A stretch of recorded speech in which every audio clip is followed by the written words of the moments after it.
शहर के एक कॉलोनी में एक बुजुर्ग कपल अंकल और आंटी रहते थे। वह कॉलोनी अभी जल्द ही बनी थी, इसीलिए उसमें 4 से 5 घर बसे हुए थे। इनका बेटा इन्हें छोड़कर अपने पत्नी के साथ विदेश में रहता था, क्योंकि उसकी पत्नी ये नहीं चाहती थी कि वह घर पर रहकर अपने सास ससुर की मदद करे। ये बुजुर्ग अंकल और आंटी जिस कॉलोनी में रहते थे, उन्हें हमेशा से यह डर रहता था कि कहीं कोई घटना ना हो जाए, इसलिए वे ज्यादा घर से बाहर नहीं निकलते थे। लेकिन उनका यह रूटीन था कि वह हर सुबह सूरज निकलने के बाद टहलने के लिए निकल जाते थे। एक दिन दोनों रोज की तरह ही सुबह को टहलने निकले थे। उन्होंने देखा कि एक लडीडी डाका तेजी से साइकिल चलाता हुआ जा रहा है और उस साइकिल के पीछे एक फावड़ा बंधा हुआ था, लेकिन उन्होंने ज्यादा ध्यान नहीं दिए और चले गए। दूसरे दिन उसी समय फिर से वह लड्डेका दिखा और उसी तरह तेजी से साइकिल चलाता जा रहा था। इसी तरह तीसरे और चौथे दिन भी वह लड्डेका दिखा।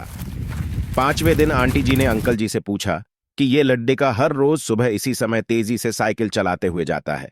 मुझे लगता है कि कुछ गड्ढड़ है, कहीं ये लड्डेका कोई गलत काम करने तो नहीं जा रहा है।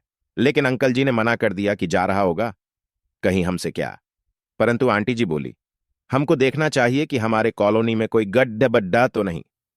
अंकल जी बोले, ठीक है, अगले दिन हम इस लड्डेके का पीछा करेंगे और देखेंगे कि ये जा कहां रहा है। अगले दिन सुबह को फिर से वो लड्डेका तेजी से साइकिल चलाता निकला। उनके पीछे अंकल और आंटी जी भी गई। उन्होंने देखा कि थोड़ी दूर जाने के बाद वह लड्डेका एक पेड़ के पास साइकिल खड़ेडी कर दी। उसी पेड़ के पास थोड़ी सी खाली जमीन पड़ी थी और उसे वो खोदने लगा। अंकल और आंटी जी कुछ देर तक देखते रहे कि ये लड्डेका क्या कर रहा है, लेकिन लड्डेका जमीन खोदे जा रहा था। कुछ देर बाद उन्होंने लड्डेके से पूछा कि आप ये जमीन क्यों खोद रहे हो?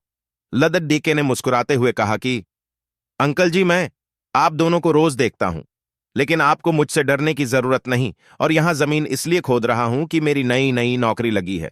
अंकल ने पूछा, कहा, नौकरी लगी है? ऐसा कौन सा काम है जिसमें जमीन खोदनी है? लड्डेके ने कहा, मैं बड़े दिन से बेरोजगार था। फाइनली मुझे फार्म हाउस में काम मिला है और उन्हें ऐसे लड्डेके की जरूरत है जिसे काम करने का अनुभव हो, और मेरे पास कोई भी अनुभव नहीं है।